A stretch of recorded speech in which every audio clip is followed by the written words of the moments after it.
מה שהשם יתברך הכי הרבה רוצה זה בית. השם יתברך רוצה כבר גאולה. הוא לא יכול לשמוע יותר על גלות. אנחנו מסתפקים בבתי מדרשות, בבתי כנסיות, מסתפקים בזה בבית שלנו, כל אחד חושב על הדלת אמות שלו.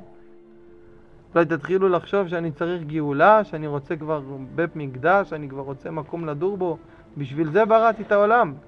בראתי את כל העולם הזה, נתתי לכם עיניים שיתקיימו שאו מרום עיניכם. נתתי לכם רגליים ללכת איתם לירושלים. נתתי לכם ידיים לבוא, לעשות נדבות, להקריב קורבנות. בשביל זה באתם לעולם. לעשות משהו לכבוד השם, הנחת רוח שעושים לכבוד השם, שחושבים איך לעשות לשם דבר נחת רוח. שהיהודי חושב כבר, אני עין, אני לא צריך שום דבר לצד עצמי, אני צריך להפסיק לחשוב על עצמי. אני צריך לחשוב איך אני עושה למען השם. אם השם יתברך עד עכשיו עשיתי למענו, אני צריך לפרסם את השם של האלוקים שלי, ולא לפרסם את השם שלי. זה העניין של התפילה. לכן התפילה היא הכי חשובה. כי ברגע שבני אדם רק מתפללים ומשבחים השם יתברך, אז יש להשם יתברך נחת רוח. אני לא צריך לקבל כבוד, אני לא צריך לקבל גדולה. כבוד וגדולה מגיע להשם יתברך, ולעתיד לבוא כל יהודי יקבל כבוד וגדולה. כבוד בדור הזה שלנו, בזמן הזה שלנו, הדרך האמיתית ללכת לשכון באור, זה דרך השפלות והענווה, זה דרך שאדם זוכה להיות מלך, בהתקסיה תהיה מלך. למען מלכי רבנן, זה החכמים נקראים מלכים. למה? כי בדיבור שלהם, שזה השכינה הקדושה, הם מעלים ומצרפים כל הצירופים הקדושים וכל הייחודים הקדושים, ומקרבים הגאולה ומביאים את הקץ. ברגע שאנחנו נמצאים בגלות הזאת, בחושך כזה, במר ואפלה, הבעל דבר מנסה לשבור את כל היהודים ולהפיל אותם עד עפר, להגיד להם שהם לא שווים שום דבר ואין להם שום תקווה ותקנה, וכבר שתהיה שום הגאולה. אז הדרך האמיתית לבוא לבעל דבר ולהגיד, אני לא אכפת לי מזה שאני עוד לא מתוקן, אני מפסיק לחשוב על התיקון שלי, אני חושב שבית השם לא מתוקן, אני חושב שבית השם עדיין עוד לא השלמתי לתקן אותו. זה עניין של ראש השנה. ראש השנה זה ראש של כל השנה, זאת אומרת זה יום אחד שהוא כללות כל הימים. בית המקדש זה בית שהוא כללות כל הבתים. כשאנחנו חושבים על ראש השנה אנחנו מבינים שזה יום שהוא תכלית של כל הימים, ככה צריך להיות החיים שלנו, כמו כל יום זה ראש השנה, להבין שבית המקדש זה בית שכולל כל הבתים. לעשות להשם יתברך נחת רוח זה הדבר הכי חשוב שיש. מעבר לזה שאני חושב על עצמי, אם אני חי 70 שנה וכל הזמן עסוק בדלת אמות של התיקון שלי, בזמן שהחבר שלי דמו שוטט בכל ארץ ישראל מרוב הפגמים והחטאים והעוונות והפשעים, בשר מבשרי, חלק מנשמות ישראל, איך אני יכול להרגיש התעלות או הרגשה או טעם של מקווה? איך אפשר? טעם של מקווה אתה יכול להרגיש בשעה שאתה טובל למען השכינה הקדושה ואתה מוסר את זה לכלל נשמות ישראל, זה טעם של מקווה. אי אפשר לבוא ולהרגיש אלוקות בשעה שבן אדם לא מרגיש את הזולת, איך הוא פגום ונפול.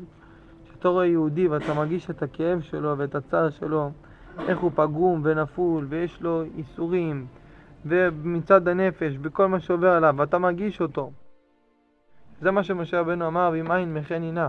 הוא ביקש מהשם יתברך, ריבונו של עולם, אני רוצה לזכות להיות עין, אני לא רוצה להיות בספר, אם אתה לא מוחה לעם ישראל. הוא בא ואומר לשם, אני לא מוכן כי אני מרגיש את הכאב ואת הפגם, הוא מרגיש שהוא בעצמו פגם ביחד איתם. הוא מרגיש חטאנו, אבינו פשענו, הוא מרגיש חטאנו, אבינו פשענו. הוא מבין מה זה כל ישראל ערבים זה בזה. הוא מבין מה זה עניין של בית המקדש. הוא מרגיש את הצער של בית המקדש. הוא מרגיש את הצער של נשמות ישראל. הוא אוהב כל יהודי. הוא מרגיש את הגוף הזה. הוא מרגיש את הנשמה הזאת שהיא פגומה וכואב לה ועובר עליה מה שעובר עליה. רבי דוד מללוב אמר, אל תקראו לי צדיק הדור אם אני אוהב את הנכד שלי יותר מאשר אחד מישראל.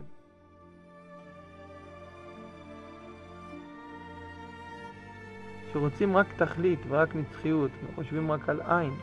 כשאדם חושב על עין והוא רוצה להיות רק נכלל באין סוף, הוא לא חושב על מציאות מצד עצמו, ולא אכפת לו שום דבר כלל רק שיהיה גאולה ובני ישראל יתפללו לשם, ותבוא הגאולה ויהיה בית מקדש ועשו נחת רוח לשם ויתפללו, וכל יהודי רק יתפלל ורק יתפלל ויבקש רק תפילה, יבוא וימבין שהתפילה זה הדבר הכי חשוב שיש, כי התפילה מגלה לנו שלנו בעצמנו יש כוח.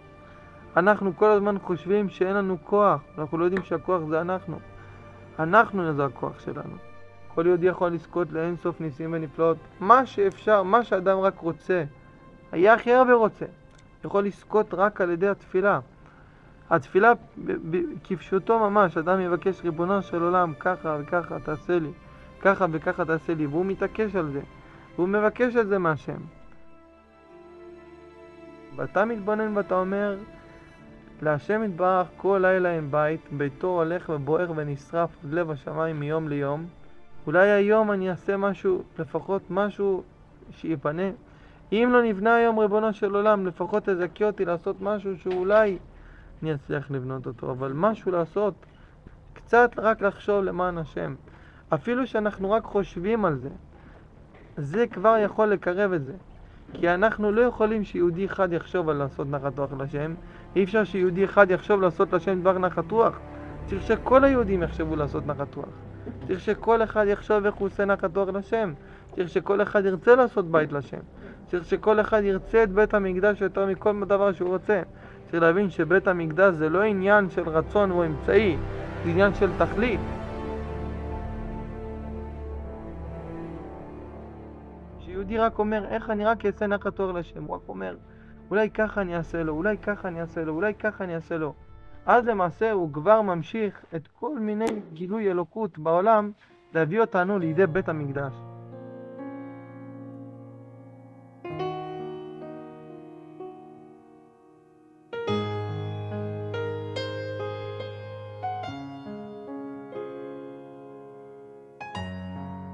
אבל איפה האמת לאמיתה? איפה אפשר למצוא נקודת אמת? אם לא הולכים וצועקים לשם באמת מתוך הלב, ריבונו של עולם תאיר לי את האמת לאמיתה, אדם לא ימצא אותה לעולם. לעולם לא ימצא את האמת לאמיתה. אמת לאמיתה מוצאים אותה רק על ידי תפילה בתפילות, עד שהלב נשבר ונקרע, וכבר אין לב. מגודל הרצון לזכות לאמת לאמיתה.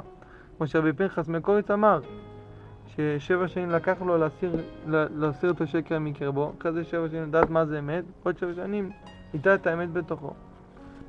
ואנחנו מתבוננים ואנחנו אומרים היום אנשים סוברים שהם כבר הגיעו לאמת בתוך זמן קצר, ורבי פנחס מקוריץ, מגדולי תלמידי הבעל שם טוב, ככה נותן לעצמו כל כך הרבה שנים עד שהוא בכלל יזכה להבין מה זה אמת. אנחנו מתבוננים ואומרים אמת יש רק אחת, אמת זה לעשות להשם יתברך נחת רוח. שאנחנו ירדנו לעולם הזה בשבילו. כבר אנחנו קוראים בפרשת ואהבת את השם אלוקיך. הנה.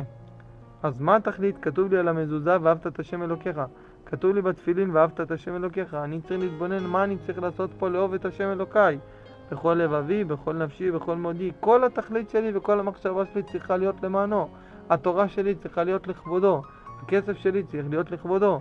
השם שאני יכול לפרסם, אני צריך לפרסם את השם שלו.